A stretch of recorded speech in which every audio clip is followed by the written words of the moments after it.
Now we are going to see the next part of the blood chapter, that is blood cells. As we have discussed that there are three types of blood cells. First is RBC, erythrocyte, then WBC, leukocyte, and last platelet thrombocytes. In this video, we are going to deal with the red blood cells, that is erythrocytes. Let's start with the introduction.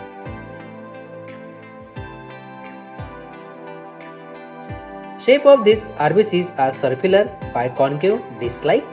Color is red, and normal count in case of male is 4.5 to 6.5 millions per cubic mm. In case of female, 4.5 to 5 millions per cubic mm. This count may varies with what? With age, sex, and physiological conditions of an individual. After introduction, the next part is production. In fetal life, what does it mean by fetal life? It means when the baby is in the mother's uterus. In that life, the production of RBC occurs into liver of baby. Now, after birth,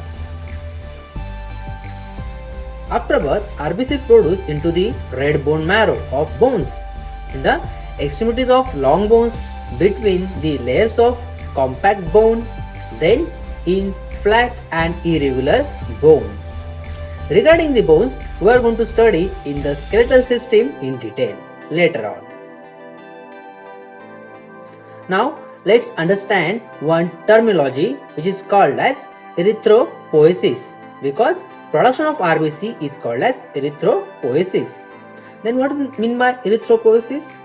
For understanding purpose, let's divide this Latin word into two parts. One is erythro and second is poiesis. Then the meaning of erythro is red blood cells, and the meaning of poiesis is production. Therefore, erythropoiesis means RBC production.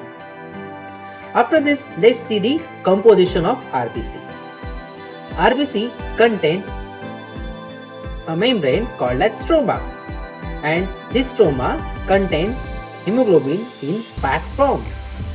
The hemoglobin is very important for RBC. Let's understand the hemoglobin. Hemoglobin also a Latin term. To understand it, let's divide it into two parts. One is hemo and the other is globin. The meaning of hemo is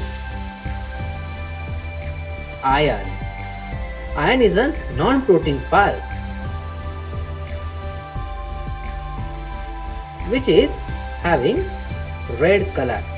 Therefore, our RBC are red in color due to iron. The next part is globin. This globin is what? As we have discussed already, that globin is a protein. So it is a protein part. Then we are going to deal with the role of hemoglobin in respiration. It is very, very important, because let's understand it. When we inhale the oxygen, it goes into the lungs. In lungs, there is a presence of RBC which contain hemoglobin.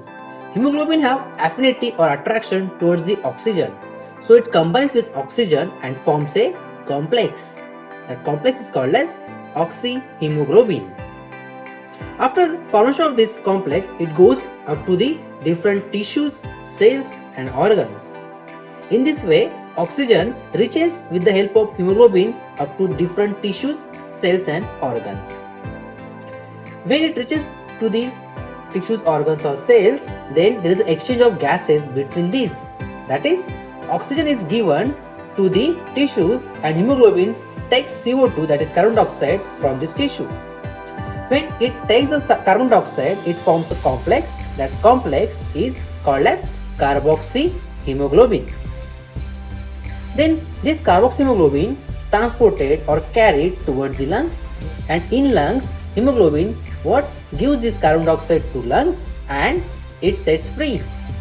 Then the lungs expel the carbon dioxide from the body into the atmosphere. So this cycle continues due to the hemoglobin. After this role, now let's see about the destruction of RBC. The lifespan of RBC is from 115 to 120 days. When it becomes older, then their destruction occurs to liver, spleen and reticuloendothelial system. This destruction is called as hemolysis. When RBC is destroyed, then stroma get dissolved and hemoglobin sets free.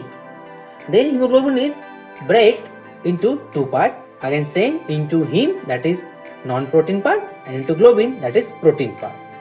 The heme is then further break down into two parts.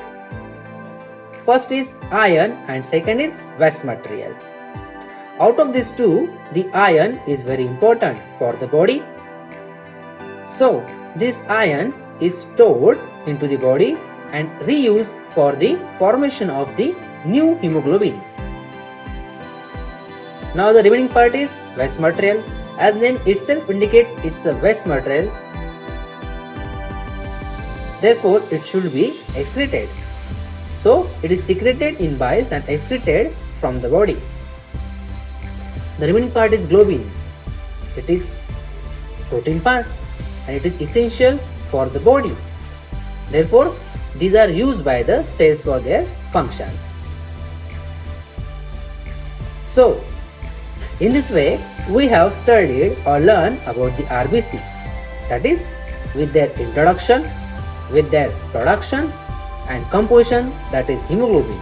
Also, role of hemoglobin in respiration. And last, destruction of RBC.